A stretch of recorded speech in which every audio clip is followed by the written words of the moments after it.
expires next year, I just want to wave the saber to say that when it expires, we're going to fight like hell to make sure it doesn't continue to expire. With that, thank you very much, and I give you back 8 seconds. Thank you. Senator Grassley. Yeah. Let's start with the president's $5 trillion tax hike and the fact that he says that nobody under $400,000 is going to pay anything. And then let's go to the website in your department, Office of Tax Analysis. It provides a distributional analysis for all major taxes. I ask unanimous consent to put this in the record. Without objection, so ordered.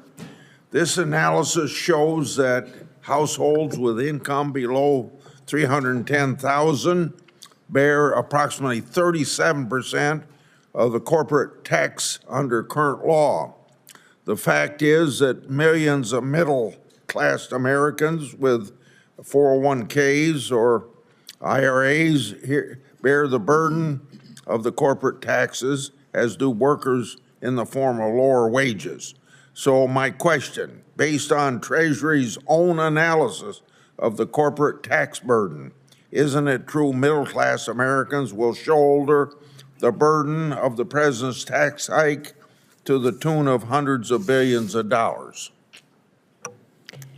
So I think what the impact when you change taxes on corporations, what the impact is on families involves a lot of channels that are speculative.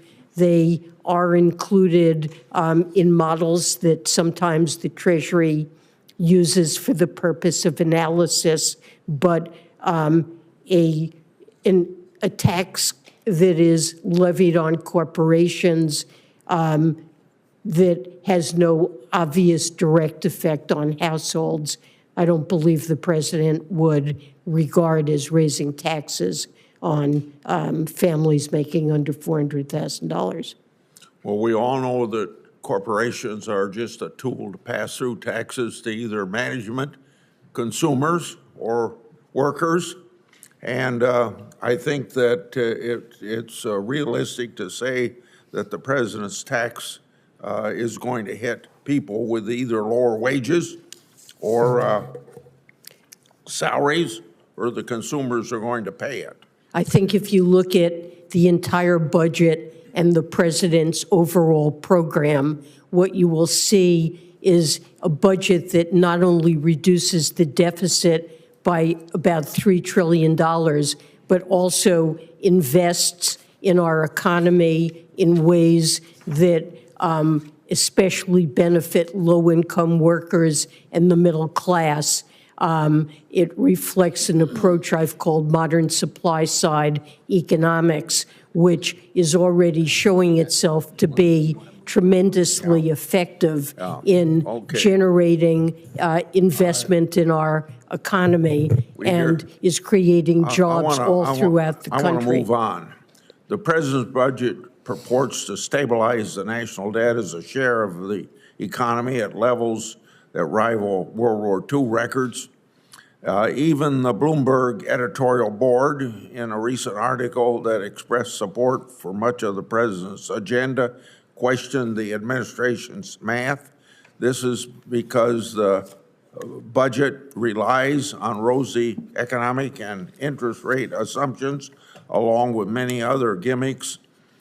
This includes assuming the 2017 tax law expires, which would mean $2 trillion tax hike on those earning under $400,000, a direct violation of the president's pledge.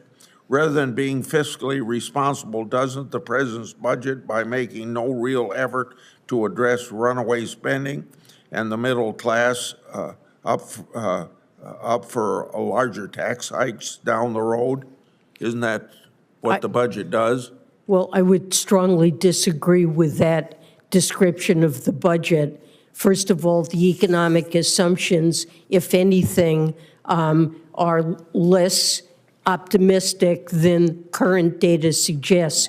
Economic growth is proven stronger, the labor market stronger than is reflected in our economic assumptions.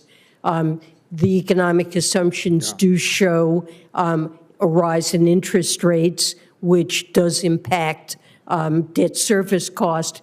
But the most important metric of sustainability of fiscal policy is real net interest paid on the debt, and that is stabilized in the president's budget. Let me sum it up this way.